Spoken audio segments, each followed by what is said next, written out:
મારું નામ ધનજીભાઈ વિરાસ છે. અખિલ ભારતીય સફાઈ મજદૂર સંઘ એ સુરતના અમે પ્રતિનિધિઓ છીએ. શું ઘટના ઘટી હતી અને કઈ પ્રકારે આપણું આયોજન? ગતરોજ સુરત કતારગામ ઝોનની ગોવિંદનગર સોસાયટીના વર્ગ 4ના સફાઈ કામદારો અને ત્યાંના અધિકારીઓ એસએસઆઈ લોકો સફાઈની કામગીરી રોડ પર કરાવડાવી રહ્યા હતા.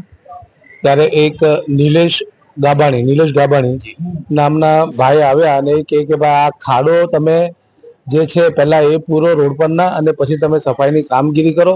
અને સૌથી મોટી વાત તો એ છે કે તમે આ ઝાડુ મારવાવાળા નીચી જાતિના લોકો અમારી સોસાયટીમાં આવ્યા કે અમારા રોડથી તમારે અમારી સોસાયટીમાં આવવાનું નથી. એટલે અમે લોકોએ બધા એ લોકોને એને રોક્યો કે ભાઈ અમારે કામ કરવાનું છે ને અમારે ખાડા પૂરવાની કામગીરી નથી. એના માટે તમારે જે કેવું હોય તે તમે જે તે અધિકારીઓને બીજાને વાત કરો, અમારું કામ સફાઈની કામગીરી છે. એવામાં એ ભાઈ ઉશ્કેરાઈ ગયા. ત્યાં એમના બીજા 4-5 માણસો આવ્યા. એ લોકો ગાળી કરવા માંડ્યા. અમારા અધિકારીને પકડીને એને 4-5 તમાચા મારી દીધા.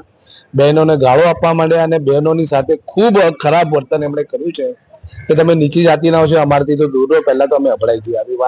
આવી ગંભીર આવી ઘટના કતારગામથી માંડીને સુરતમાં અનેક વાર ઘટતી રહી છે અને દર વખતે અમે વખોડીએ છીએ. આ વખતે આ વિશે અમે માન્ય કમિશનરથી માંડીને ઉપરના માન્ય મુખ્યમંત્રી શ્રી સુધી અમારો અવાજ લઈ જવાના છે કે વારંવાર ચોથા વર્ગના કર્મચારીઓ જેઓ સુરતને સફાઈની અંદર પ્રથમ ક્રમ અપાવતા હોય એવા કર્મચારીઓને આજે રક્ષણની જરૂર પડતી હોય ત્યારે માન્ય કમિશનર શ્રી આમાં ચોક્કસ ધ્યાન આપે અને જે અધિકારીઓને અમારા જે અધિકારીઓ છે જેઓ અમારી જવાબદારીમાં છે એ લોકો ત્યાંથી ભાગી જાય છે અને આ સમગ્ર મામલો અમારે પોલીસ સ્ટેશનની અંદર ફરિયાદી લખાવે થતી હોય ત્યારે અમારા અધિકારીઓ તરફથી પણ અમને સપોર્ટ આપવામાં આવે અને સામે જે આરોપી છે એની પર કડક કાર્યવાહી કરવામાં આવે એવી અમારી માંગણી છે ને એના માટે અમે લોકો આજે માન્ય કમિશનરશ્રીને રજૂઆત કરવા આવ્યા છે.